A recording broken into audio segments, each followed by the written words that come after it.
Hierdie week vier ons Pinkster, die uitstorting van die Heilige Gees.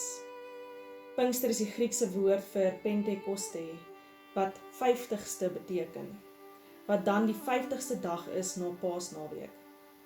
Hierdie week gaan ons elke dag in stilte en gebed spandeer, gelei deur skriflesing.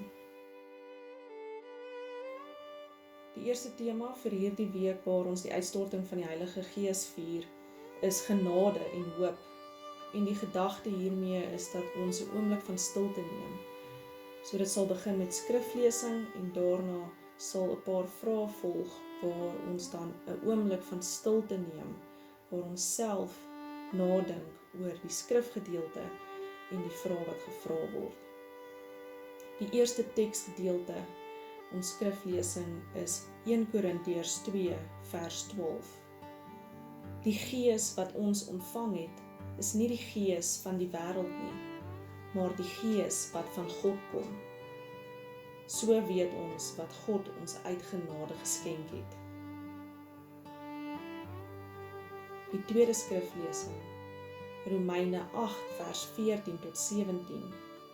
Almal wat hulle deur die Gees van God laat lei, is kinders van God.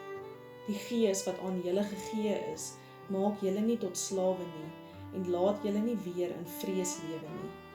Nee, julle het die Gees ontvang, wat julle tot kinders van God maak, en wat ons tot God laat roep. Abba, dit beteken Vader. Hierdie Gees getuig saam met ons gees, dat ons kinders van God is. En omdat ons kinders is ons ook erfgename. Ons is erfgename van God. Erfgename saam met Christus. Aangesien ons deel het aan sy lyding, sal ons ook deel hê aan sy heerlikheid.